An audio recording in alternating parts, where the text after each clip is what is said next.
That's right, it's time for Against the Spread. And it's brought to you by our friends at DraftKings. Stay tuned because you'll hear all about that DraftKings has to offer throughout the show.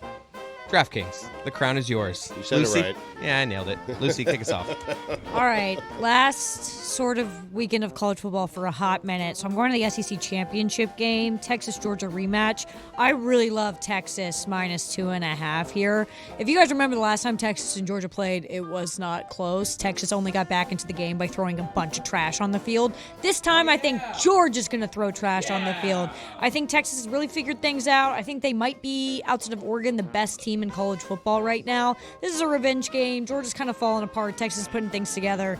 I'm taking the Longhorns minus 2.5 against the spread. Mike Ryan throwing things on the field, disrespectful, right? Somebody can die out there. You hit them with something. It's disrespectful to throw things on the field. Are you pro throwing things on the field? Jeez. It was funny at the time. Weird argument. Yeah, what's happening? Weird argument. I think there was like a Choosing stampede literal violence. across the pond yesterday after a soccer match where 58 people died or something. I would hate to see what started that. It By was a flag. comparison, Seriously. I imagine it was quite light. Hey, by the way, everybody, you're welcome for last week's Against the Spread winner, Georgia Tech. They should have won that game straight up. I took Got them. it stolen from them. Yeah. Oh, how has this been doing, by the way? Put the town on alert. Rough weekend. Well, we went 2-4, but we're picking big dogs. Memphis won that game straight up, and Georgia Tech should have won that game straight up. So still up on units and still up on moneyline units, and probably when you consider the underdogs that we're taking. So it's going well. Tonight on the ice, Patrick Laine returns for the Montreal Canadiens' big offseason acquisition. Kind of a one-way player. Goal scorer, dresses kind of funny. They're taking on the Islanders. Right now, the Habs are an underdog, but I'm going to go adjusted spread. Think that they can actually win this game by minus 1.5. You can get that north of plus 250. So I'm taking the Montreal Canadiens and Patrick Laine Against the spread. Billy. Huh. Dare I take the Panthers plus 12 at the Eagles? Dare I? I dare. Wow. I think I'm going to take the Panthers plus 12 at the Eagles. That's a big line. I is. like the points there. The Panthers, they're losing the right way. I'll tell you that right now. Yep. They're showing us something. Not sure what, but something. There's some dog in that cat. You know what I mean? What? So I think I'm going to take the Panthers at plus 12 Yep. against the Eagles. Against the The spread. spread. Dog and that cat. Yeah. All right, let's get somebody who's an actual gambling expert who acts as someone in what? Billy was 3-0 last night. I mean, He 36 and 16 He was on the 3-0, season. but Nothing to sneeze Billy is not the star of the hit Max original series Bookie, though. he endorses it, though. Billy is 3-0, but Sebastian Maniscalco is the star of the hit Max original series Bookie, and so we'll get to him in just a second because he's early to the Zoom because I got to get to Wink Martindale. I got to get to supermarket bars. I did not know that there were any supermarket bars. We got to get to Ocho Cinco sobbing because the Bengals lost on Nightcap. And I got to also get to why it is that Greg Cote in the last segment agreed with Judge Jeudy when Billy said Judge Jeudy. What the hell was that? What was that? Sebastian, is that your doorbell? doorbell, yeah. What happened, Sebastian? What is that? That's not me. I don't know. Listen, I know I'm early. Do your thing. No, you're good. You're here You're now. good. We Yeah. clear the stage, sir. We give you maximum respect around here, even though you seem to be joining us from a hotel in a very small town. Where are you right now? First, before I get into that, I need the take on everybody in studio on Billy's laptop with the stickers. At what age do we lose stickers on the laptop, Billy? What's wrong with the stickers? What's happening here? I don't know. The last time I had a sticker collection, I was 4. Jeez. You don't know the joy of I'll take them scrapbooking, off my right guy. now. Yeah. Some vinyls. Stickers are coming back, man. I think you're just old. Yeah, they are. I might be. It's 51 apparently. Stickers. I'll send you some maybe I stickers. should What's get your some. address? Yeah, what's your address? I'll send you some stickers. Billy, the famous comedian, threw you an easy yes and, making fun of the stickers on your computer, and you defensively come back at him in a way that just throws a dead fish at our entire show and his act. Like, how do you not say yes and to the man who's on here because you're defensive about the stickers on your computer? We'll try it again. Okay. So Sebastian, do it again, say it again. Sebastian. Yeah, Say it again. We'll The start whole this thing. from scratch, yeah. You were early. Billy, So, yeah. Billy, the moment is ruined. Oh. Yes, and? Where are you, Sebastian? I don't that furniture. Where? Look, you're at the top of your game right now. No, very few people are killing comedy the way you are, and you don't even have to do it with the podcast the way the other guys do it. You're doing it with comedy, and you're doing it with some fun art. Where are you? You're I'm in Naples, Florida. I've been here for a week. I'm at my in-laws' house, and if you know anything about Naples, Florida, everybody here goes out at 5:00 for dinner. So I'm in bed by 7:30, and it's still light out. So I've been enjoying Naples, Florida for about 7 or 8 days, and I'm here until I get to Tampa, and it's heaven's waiting room out here. A lot of oxygen, and I'm the youngest out here by 30 years. How did you feel? Because it didn't feel good when Billy came after your age there. I didn't like it. And you came after him for stickers on the computer, and then he attacked you with his claws out in ways I didn't totally understand. It's okay. I understand. It's a sensitive topic, and maybe the next time I come on the show, the stickers will be gone. It's going to make him think tonight before he goes to bed, what am I doing with stickers on my laptop? It's not something that we'd considered around here. He's not entirely wrong. What is the age that we're done with stickers on the laptop? What is that age? I'm 26. I don't have any stickers on my laptop.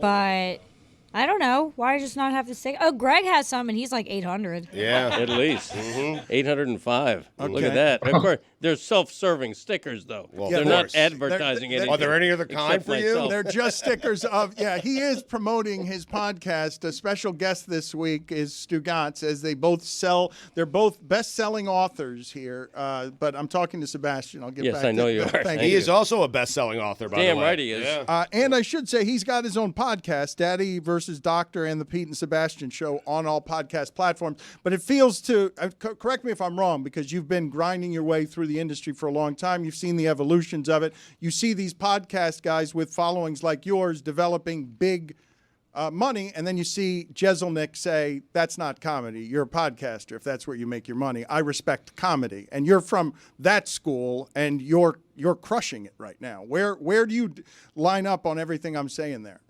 Well, listen, let's get it. Let's truth be told, nobody listens to my podcast. I'm not making my bones doing podcasting. Pete and I have been doing the podcast for 12 years as like a labor of love. So for me, podcasting doesn't translate into stand-up comedy. It's two different things. I mean, it's either you do stand-up comedy. The way I did it was I just concentrated on stand-up. So the whole time was stand-up, going up, going to a bowling alley, going to a bar, and just making my bones doing stand-up. Yeah, these guys are doing podcasting, and a lot of people are coming out to see them because I think they fall in love with the personality more than maybe the stand-up. But nothing really has translated to my audience more than stand-up comedy. So that's where I kind of focus all my efforts. Everything else, whether it be acting or podcasting or writing a book, is, I don't know, second tier for me. You got to devote a lot of time to one thing to be good at it. So I just devoted a lot of my time to stand-up. It seems like a lot of work, though, right? The sold-out residency in Vegas at the Wynn, Madison Square Garden, and season 2 of the Bookie on Max, like that. I don't think that stuff can be done casually. You must be working all the time. Yeah, I am working a lot. And being 51, sorry, Billy. It's a little taxing on my body, the travel, especially in stand-up, going to all these different, cities and different beds and whatnot. It's just a taxing on the body. But this tour I've been having a blast on. I've been doing this since July. I got Pete Corielli, Pat McGann coming with me on the road, which are two great comedians in their own right. I'm doing it in the round. I set the stage pretty low to the floor, so I do have an intimate kind of setting as much as you can in an arena. And during the off time, I throw in a TV show like Bookie, which I've had a great time doing. Chuck Lorre came up with a great idea.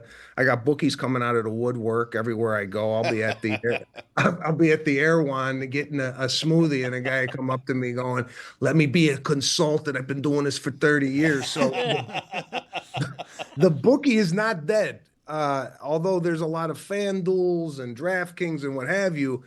A lot of people I've found in doing this show really, really love using a bookie because of the personal relationship, the kind of flexibility you have in regards to paying him or her back. And this show kind of follows and chronicles the life of a bookie who I think the connotation is the bookie is some guy who's 300 pounds and he's in his basement and he's, going to break your legs. However, Bookie's got a wife, Bookie's got a kid, Bookie's got a mother-in-law. So we kind of tackle all those different areas of Danny, who I play on the show, and people seem to love it.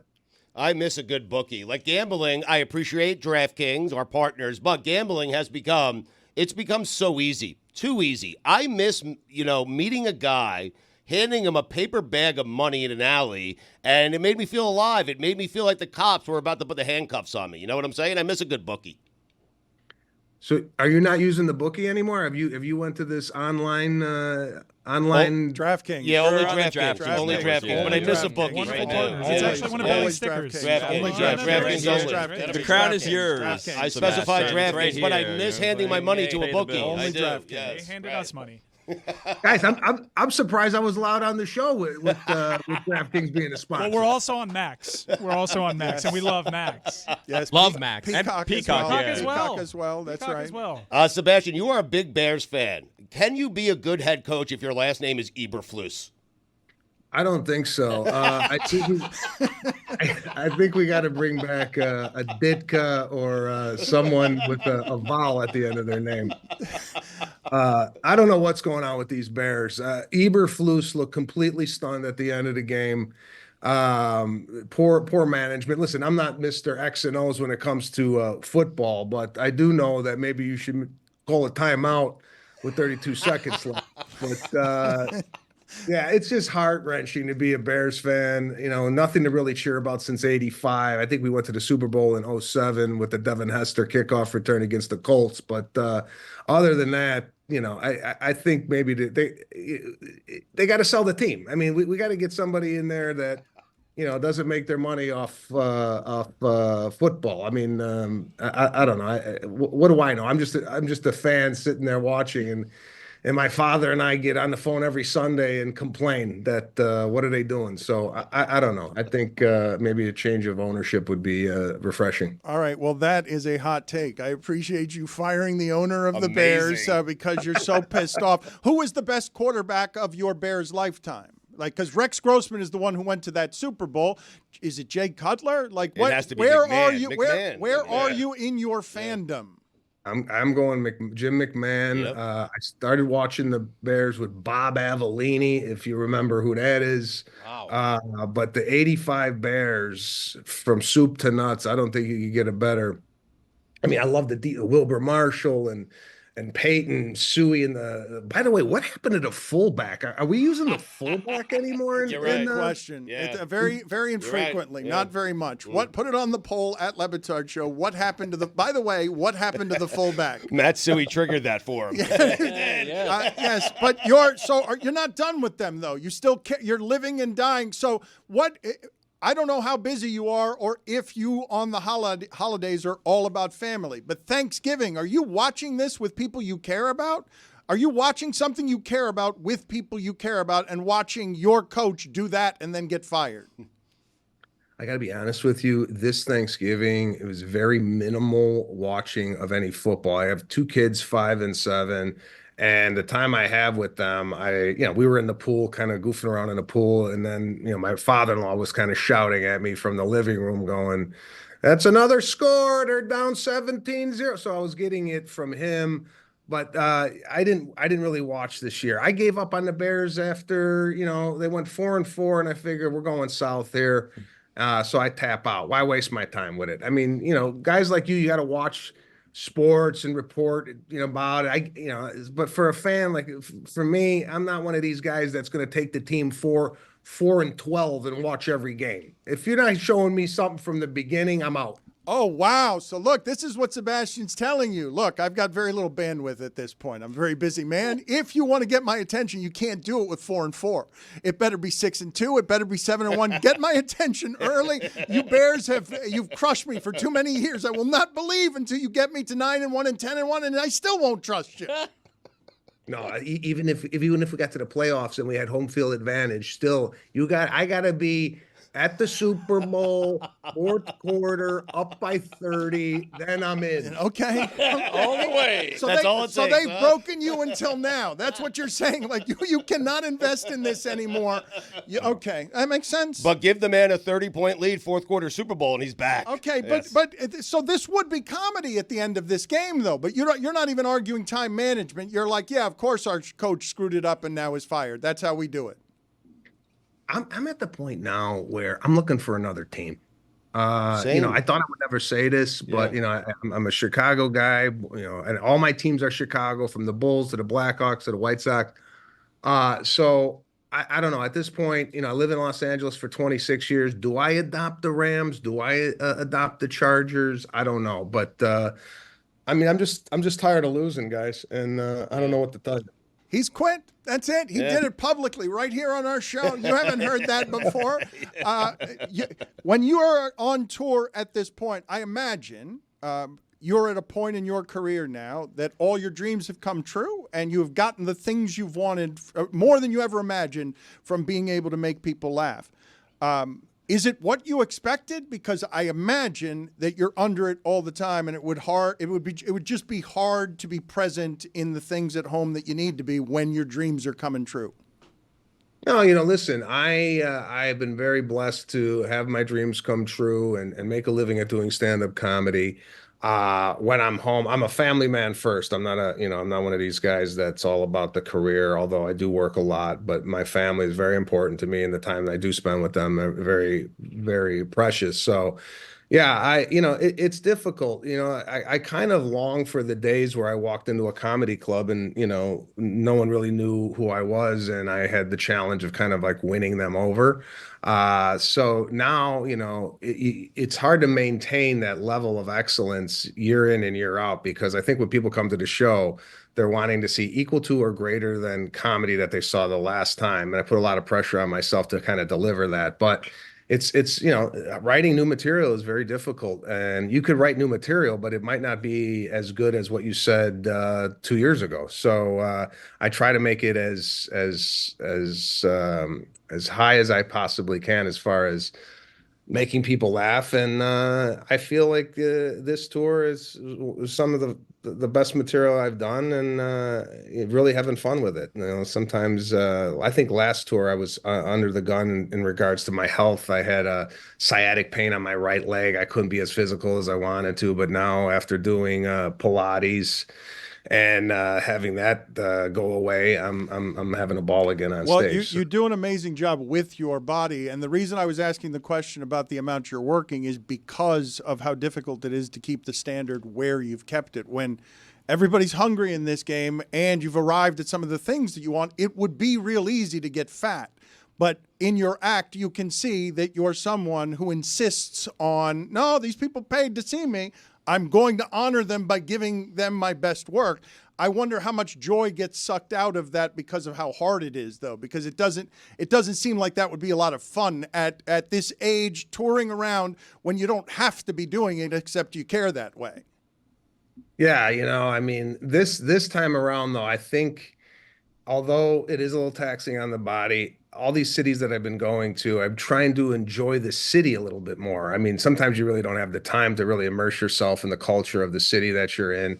But, we go to Virginia and I find out, oh, there's a USS Wisconsin that's docked there. Let's take a tour of the Navy ship. Or, you go to Naples, Florida, let's go visit an old people's home. So whatever the city has to enjoy, I'm trying to definitely see some of the sights.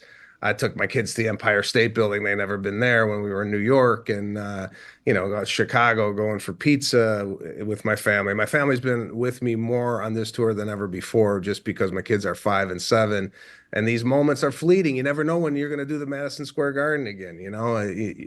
I listen. I'm one of these guys that lives in the negative. I'm not Mr. Positivity here, where I'm like, oh yeah, it's going to be greater the next time I go on tour. I look at this and going, I hope to God people come back the next time. So Madison Square Garden, I brought my kids on stage because I don't know if that's ever going to happen again. And I brought my mother and my father on stage. I'm happy that they're alive to even see what's happening. So we're all kind of enjoying in the success, and it's been fun.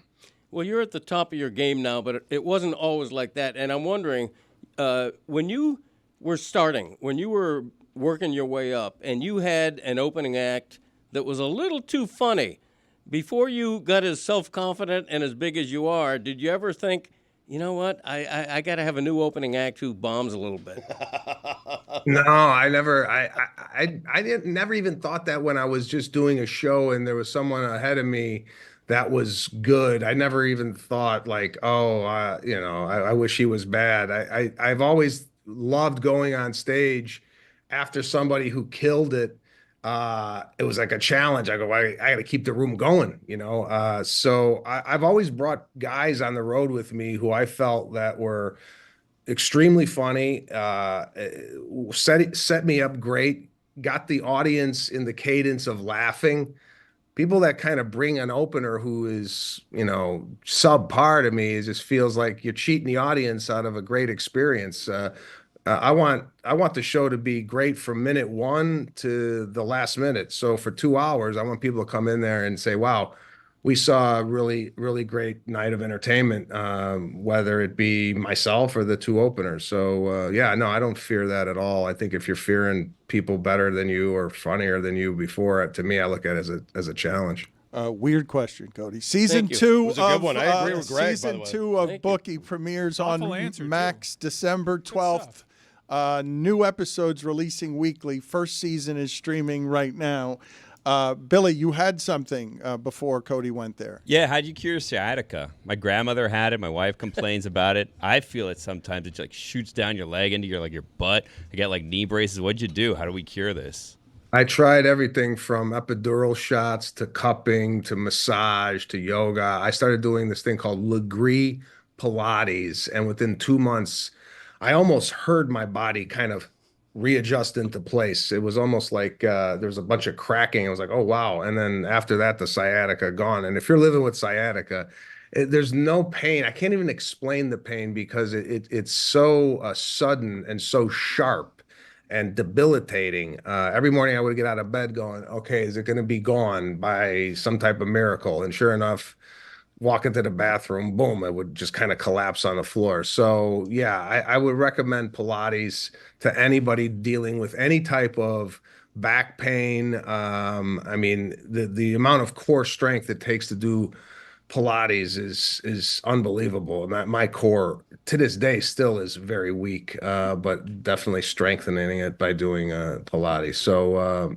I hope you guys get a sponsor after this show from Legree Pilates along with DraftKings. Have you ever heard of mashing? Because we have this woman Genesis that comes here and she just walks on top of people. It sounds weird. It's just kind of something that happens at the office. She lays down a mat and then she just starts walking on top of people with a walker as a form of massage. And then she wears like those shoes that have like the individual like toe socks, and then like gets in there and starts like mashing and just is like standing and sometimes jumping on top of you. So I had a guy walk on me with a walker before, not to actually walk. I'm telling you, I've been everywhere. This guy would come over with a walker and put the walker kind of on top of me. And this guy wasn't, a small guy. We're talking like 6'1", 210. And he would take his big toe and like drive it right into my scapula. And it was painstaking, but it didn't do really anything for the sciatica. He even went into the lower back and the legs and whatnot. So yeah, I mean, I've tried it all. The only thing that worked for me was the Pilates, and I'm standing by it. But go try the walker if you think it's gonna work. The mashing, it felt like a thing to kind of help my back. Then I started wondering, like, is this just like a kink of Genesis? Because like she just likes kind of like shoving her like toes up your ass, basically. Like she's just there, like trying to digging into your back. And then I was always afraid that I was gonna like poop myself because like it's all of the body weight on top of you. So I stopped doing the mashing. Yep. Also, just so you know, and I feel like because we bonded about this a little bit earlier, stickers all over her walker. It kind of threw me off a little bit. I don't think that you and Sebastian have bonded at all. I think you're misreading. That's up to them, Dan. I think you're misreading the entirety of this situation. We both have sciatica. Sciatica sounds terrible. This man's an American hero, limping. He's making us laugh. He's going city to city. He's in Naples. God love it. He's in Naples because he wants to make old people laugh. And he's been making people laugh. I wonder if he starts at 3 p.m. in the afternoon in Naples. I mean, if everyone's going to dinner at 5 p.m., are your shows too late at night for people? Oh, matinee. We do a noon show. Oh, that's perfect. No, I'll be there. no, you don't. Nooner. Nooner on a Wednesday in Naples doesn't sound like the height of show business. Season 2 of Bookie premieres on Max. Why did that show appeal to you? And I was surprised to see you in a movie opposite Robert De Niro, and I'm thinking to myself that somewhere in there you must have the most amazing story about where it is you got awed because you couldn't believe you were acting opposite Robert De Niro. Well, I mean, listen, my father was teaching Robert De Niro how to be him because the movie is about my father, and never in my life would I think my dad would be in Mobile, Alabama on a movie set teaching Robert De Niro how to do a dye job. So for me, watching my father interact with De Niro was something. And the reason the Bookie appealed to me opposite about my father, because about my father, I kind of played myself. I did a pilot with Tony Danza about 8 years ago where he played my dad. I was just sick of playing myself. And when Chuck came to me with this idea of me playing this character, I was intrigued by it because I was like, I'd like to play somebody other than just me and challenge myself in that way. I also love that we're filming in Los Angeles. I get to see my family and sleep in my own bed, and I get to see Los Angeles in a way that I've never seen it before. It's kind of a trip to be shooting at some of the places that I used to kind of go for a drink. We shot at this Mexican restaurant, and I remember going there in 1998 when I first moved to LA just to hang out and have a burrito. And fast forward 26 years later, doing a TV show scene at near the same booth where I had dinner when I first came there. So yeah, it's quick, the way Chuck moves, the way he does the show. It's like we don't sit there and do a scene, 12 times. It's like he knows what he wants. As soon as he sees what he likes, we move on to the next scene. So it's not a lot of repetition, and the days are short. They're 9-10 hour days. It's not like we're sitting there 16, 18 hours. So it moves. The comedy has a pace. So I think Chuck, being Chuck, kind of knows that pace, and it's been a joy to do the show. SebastianLive.com is where you go if you want to catch Sebastian on his It Ain't Right tour. In last question, as we get you out here, when you talk about being on the stage at MSG with your family, wherever it is that gratitude is most emotional for you, like where is it that you get moved to tears on, I can't believe this is my life right now. I've arrived at some of the things that I never thought possible.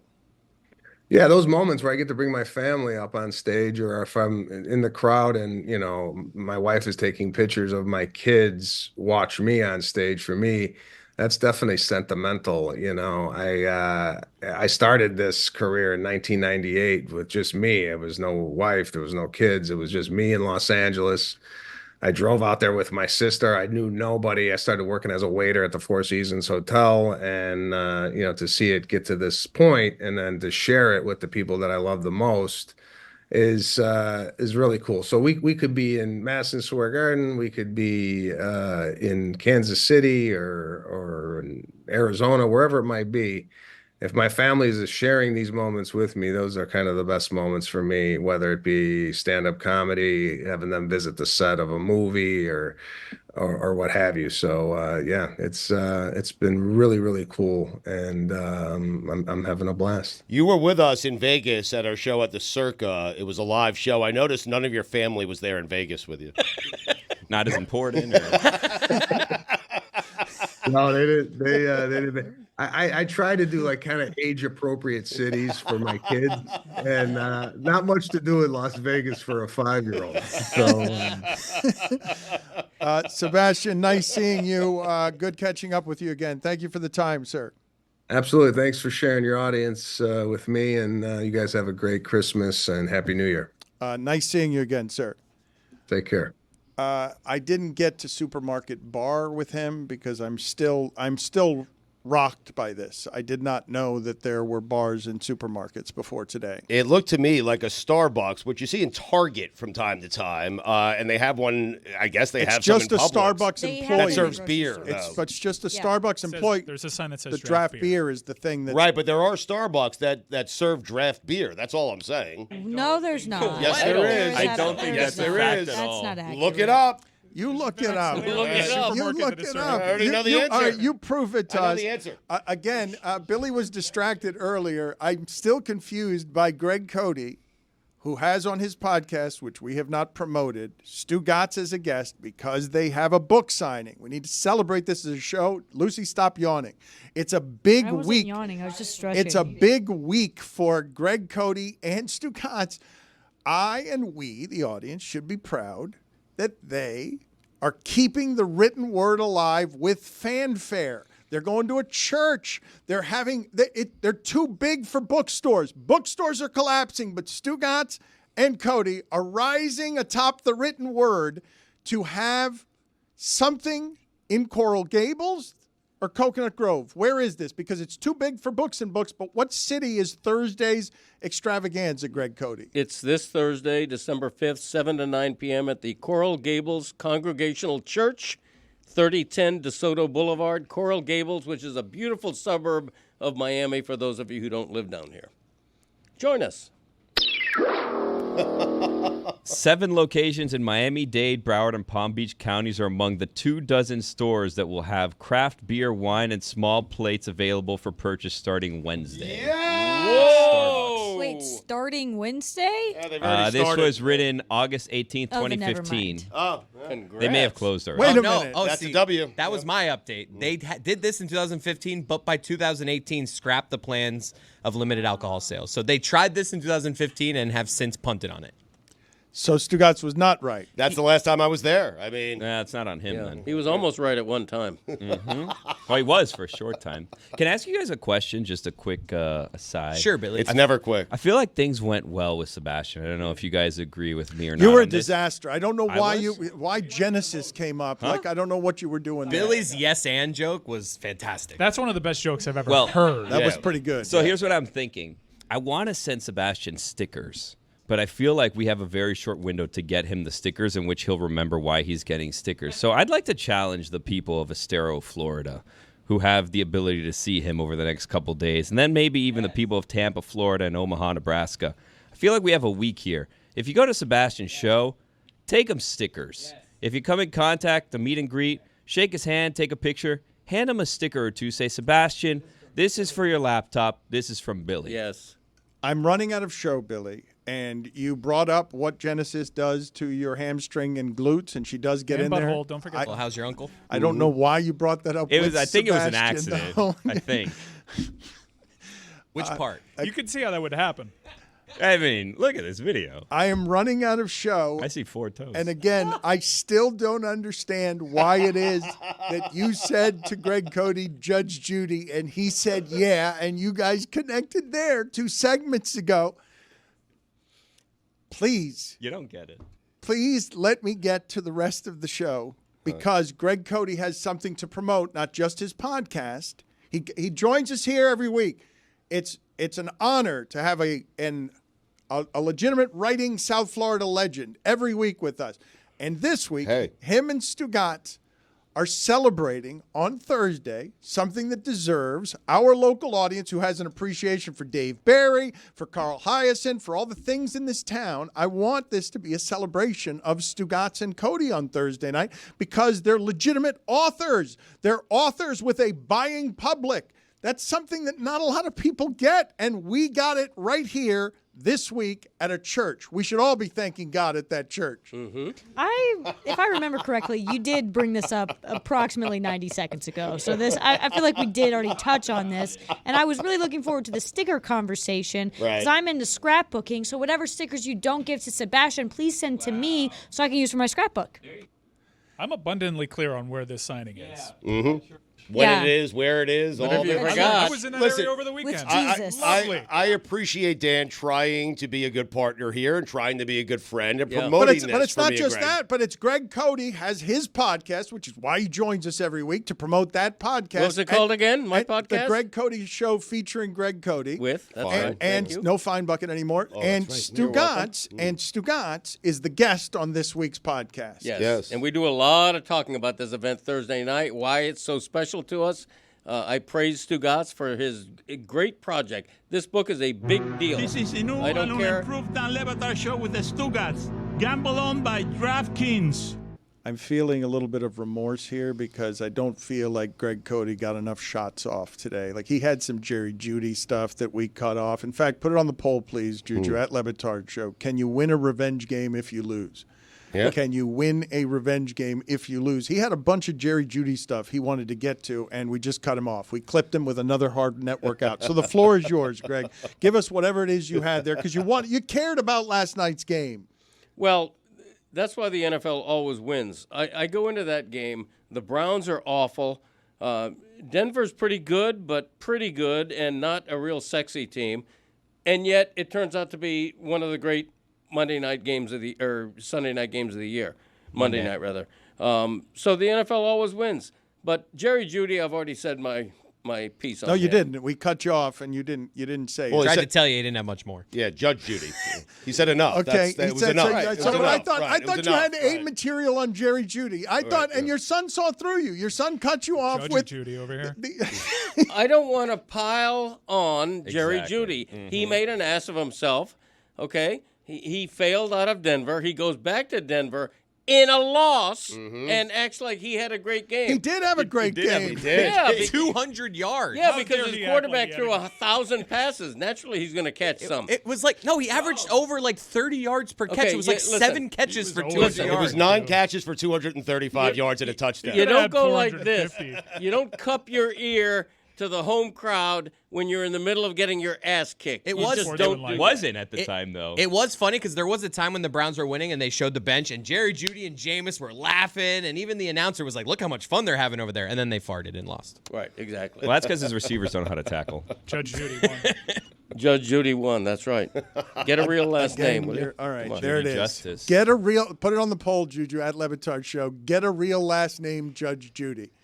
No, I meant that for Jerry, Yeah. Oh. not the judge. Huh. How do you feel about the judge? She's all right. What is the judge's last name? I have no idea what her Right. first name is. Justice, I believe. Does she have a first name? Judy, the judge? Does she? Yeah, I don't know. What is Judge Judy's first name? What would your guess be? Your Honor? Your Honor, Judy. Yeah. Kind of limits your, job prospects, I would think, if you're named Your Honor. Well, it's better than some names. It's a Blum. I have failed today, and What is it? Sorry. I Go have ahead. failed. Continue. I can't get fined anymore. It's all carte blanche. Yeah. Get the pen out of your mouth. This is, you guys have noticed, we will have more for you on Greg Cote Wednesday, but you guys have noticed, right? At this pace that we're doing the show, Greg Cote, by the end, falls on his face at the finish line. He's got nothing left. He's chewing on his pen in the middle of talking. Right. He's got very little in the tank, but tomorrow he's going to give you more of it. Yep. The place that Perhaps tomorrow you can go to him earlier, though. I mean, agree. Yeah, thank you. Mike and Lucy were too busy You're yelling right. at each other. You know what? like this. I apologize to you, Dan. I do. You're right. Can I make a revelation? I don't actually believe any of the things that I was saying. In fact, I swore to people that I wouldn't do it. However, I was threatened by the head coach of our football program. What? It's legit. He said the front-facing media personality for Miami can't be doing this. This is about politicking and making sure those SEC mouth breathers don't get one over on us. And I said, I see the picture that you sent of my daughter getting dropped off at school. I will do whatever you need me to do. You probably will get left out. I would love to end the show there. I would. It's a good ending for the show. However, the place that I have failed today, and this can't be up for dispute, is on one of the biggest weeks professionally of Stugotz's life. Best-selling book, church on Thursday with Greg Cote. Billy, there's some controversy behind the scenes on whatever church with Greg Cote is on Thursday because you've gone and looked up on the website and there are details here that are problematic. I was asked not to show them. I will say this is a ticketed event, so if you want to go meet Greg and Stugotz, you need to buy a ticket. Tickets, $29. However, when you pay the $29, you get handed one of Stugotz's books. Yes, correct. The way it's promoted on the website implies this is a Stugotz event that you're just going to be at. It is. Okay, Well, no. then. 100%. No, but that was not my intention of doing it. No, I I did know. it so it would be a shared event, a split event. If that's the case, I won't do it. Oh, no, I don't know about that. you can't let the fans down. Yeah, We'll be exactly there. Right. Yo, I know- chicken thigh. I know I exactly deserve what that, happened yeah. here, and I'm fine with it. up your fantasy roster, coward! What is this event on Thursday night? Is it Greg Cote and Stugotz event? I'm only bringing it up in the context of on this week that is so big for Stugotz in so many different ways. Stugotz and Billy also, and you cannot make enough of this nationally. You can't. I'm convinced baseball and Rob Manfred realizing, wait a minute, if we change things a little bit, look, everyone will love us again. We can change everything.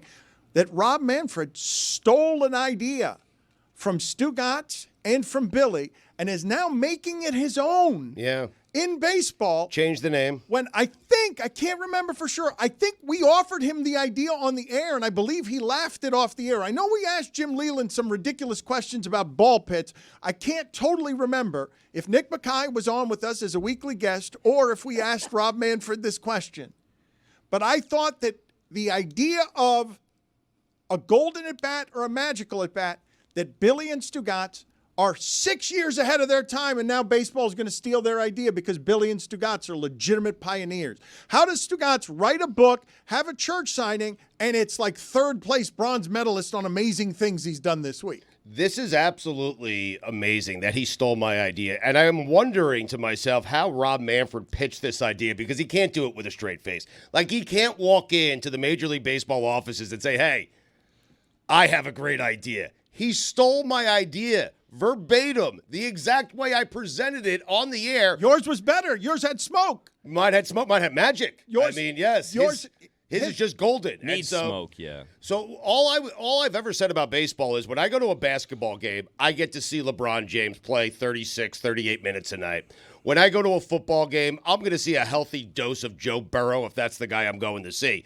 When I go to baseball games, I see Mike Trout come up for 4 times, 4 at-bats every game. I need to see more. I want to see more of baseball stars as often as I can. And I presented the magic at-bat where once a game you could take out, you could bat out of order and put in your best hitter in the 9th inning in a big spot if you need them. And now it looks like Major League Baseball has taken that idea and they're going to run with it. And Rob Manfred, you should be ashamed of yourself if you are claiming that that as your idea because you know good and well where you got that idea. Okay. And I believe you left me off the radio. No, but I can't totally remember. I definitely never asked him anything. We just screamed at him for 25 minutes. All right, let's play the Jim Yeah, Leland but Billy, sound. I filled in for Mike and Mike one day, and I had Rob Manfred on. Oh. Yeah, and I believe I asked him about The it right plot then and there. And thickens. he didn't like the idea. Now he's stealing my idea. Okay, well, now we need to be careful because I was fooling around. Oh.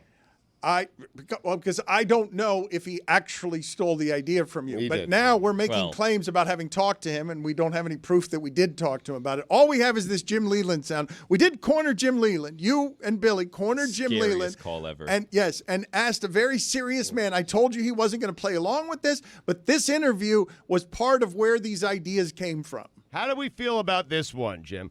We lower the outfield walls with safer landing spots behind them, such as water or ball pits. That's Mike Ryan's idea. I think it's a good one. We're eliminating the outfield fences because kids love when anyone jumps into a ball tank. Okay. That would probably be a little bit more exciting if what you're saying is you shorten the fences so they would jump over the fence. And Yes, get the ball. yes. Yeah, good idea, Jim. That's really not a bad idea. Still feels good after all this time. What a big victory. Well, it's because we asked him 3 questions before that, including the magic at bat, I think, that he rejected out of hand. I'm pretty sure at that point we were trying to get a victory because he wasn't tolerating our nonsense. And now baseball's actually doing this because Billy and Stugotz are legendary pioneers ahead of the game. Well, because it's a good idea. I mean, it is. I don't want him to do it anymore, to be perfectly honest Same. with you. That's Yeah. kind of like, now Manfred likes this. Maybe this isn't a good idea. Also, Billy, control yourself. Don't say it. Okay, back to the show. It should disqualify him as commissioner of baseball, correct? Like, this is a step too far. Magic at bats in baseball for real by the commissioner? Come on. That's a step too far. Billy, the bases are bigger. That's fine. Billy. Pitch clock. That's okay. We're just now going to be picking and choosing who's batting in the ninth. That's crazy, Bobby. Where's Bobby Manfred? Where's the line? Where does it stop? Little League? Thank you. Exactly right. You're going to take that bat away from a little kid? I mean, Robot umpires, replays. What's next? It's ridiculous.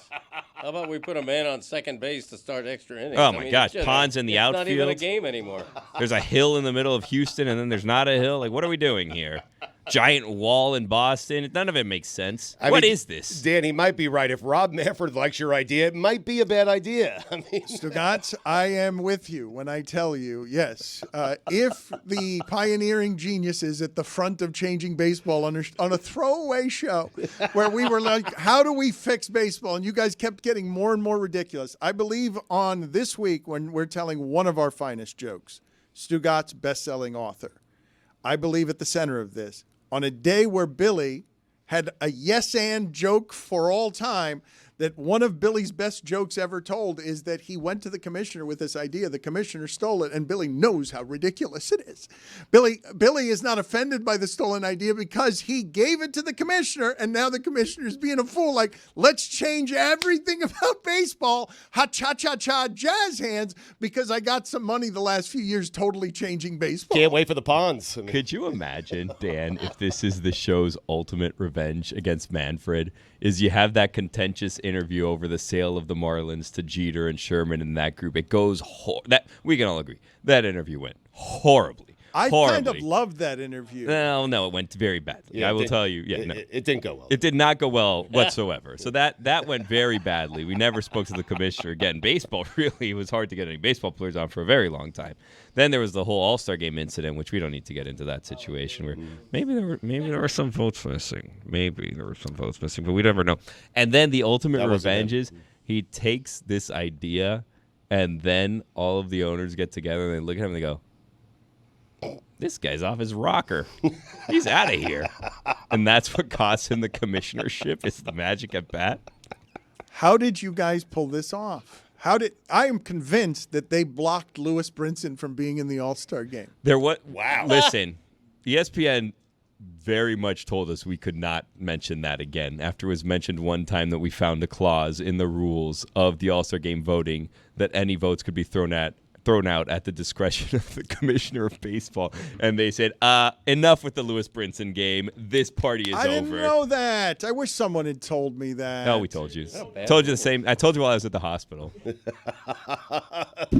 The Onion? The Onion? Again with the Onion. Pending. All right, you're rolling. Go ahead. Mikey, guys, all three of you. The fact that he was at the Masters on on opening day. I mean, how about that? You're not doing his job. Okay. What happened? The mics were on. Listen, no, that's fine. Leave the mics on here. Right, Chris, something that's happening here, okay? And I didn't know. Bullshit. Okay, hold on. Hold on. It's an outrage. Everybody, settle down. I'm sorry. Okay, there's some stuff here that I don't know about that ranges from the Onion to our beef with Manfred. I didn't realize any of this was so. You guys are saying, as we go off the air, Greg Cote seemed disappointed, saying to Stugotz, it's a national story. The Golden at Bat thievery is a national story that we didn't talk enough about today, that Stugotz and Billy gave Manfred an idea that the owners are now thinking about passing. I need more details on this story, and Greg Cote is saying correctly that we have not talked about it enough today. He's also saying correctly that Rob Manfred and Major League Baseball should give me some credit, give me the credit, is what he said. Is it you or Billy that should get the credit? I don't remember whose idea it totally was. I don't know. It was a joint idea. How does the credit get given to you? What Sometimes it doesn't at all. What do you accept as proper credit? You walk in, you say, there was this time I was listening to this radio show, sports radio show, or I was on with this show with Stugotz filling in for Mike and Mike, and he actually planted the seed of a very good idea in my head, and I wanted to bring it past the owners. And then once it gets, gets installed into Major League Baseball, what you do is say, hey, just a quick shout out to Stugotz for planting the seed in my head for this great new rule. That's all. Every single time it gets played? Yes. Yeah. So every time Preferably. time someone does the Magic at Bat, once it gets implemented, because obviously it will. Yeah. They just say this was Stugotz's idea. No, I'm good with a one-time thing. That covers everything. Manfred comes up to the podium. He says, hey, here's a new rule. Credit to Stugotz. That's it. What if we call those at bats like the Stewie? I'll take naming rights. Brought to you by Stugotz's personal record book. Yeah. A brand, a franchise. No, Yeah, we'll long. probably need another brand attached Billy's to it. But big board bets. Fire up no, the that's brought to Stewie. you by Bookie, yeah. How about this, Stugotz? What if you just get enshrined in the Hall of Fame as a contributor to the game? That's fair. Better yet. That works. Deal. Fair. Yeah, deal. But what if the idea fails Or miserably? Dan gets his Hall of Fame baseball vote back. Well, Greg has it, I think. No, but if I then it goes to remember correctly. Stugotz. Yeah, but I've really changed the game here. I mean, baseball has not changed its rules in forever. This would be dramatic. I mean, think about what we're talking about. Are we geniuses? We are. Yes. Can we fix basketball next? It needs fixing. Definitely. Yes. What's up, everybody? It's Mike, and it's the holiday season. And the holiday season means family gatherings. You're going to be hosting your family, opening up your doors to, let's face it, potentially some problems. There's always family disagreements and things up for debate. Well, let me tell you something that's not up for debate. The great taste of Miller Lite. In these polarizing times, it's good to have something that we can find general consensus on, and that is that beautiful white can, Miller Lite. Is awesome. It makes any time a Miller time, and it's got tastes that you know that you can depend on. A beer that is brewed for people who actually like the taste of beer. And let's not forget, simple ingredients and the fact that Miller Lite is only 96 calories, folks. That's right, and just 3.2 grams per 12 ounces. Making memories at year-end gatherings, I ask you? Well, make those memories taste like Miller time. Go to MillerLite.com/Dan and find delivery options near you. Or you can pick up some Miller Lite pretty much anywhere that they sell beer. Miller Brewing Company, Milwaukee, Wisconsin. 96 calories and 3.2 carbs per 12 ounces. Fewer calories and carbs than premium regular beer.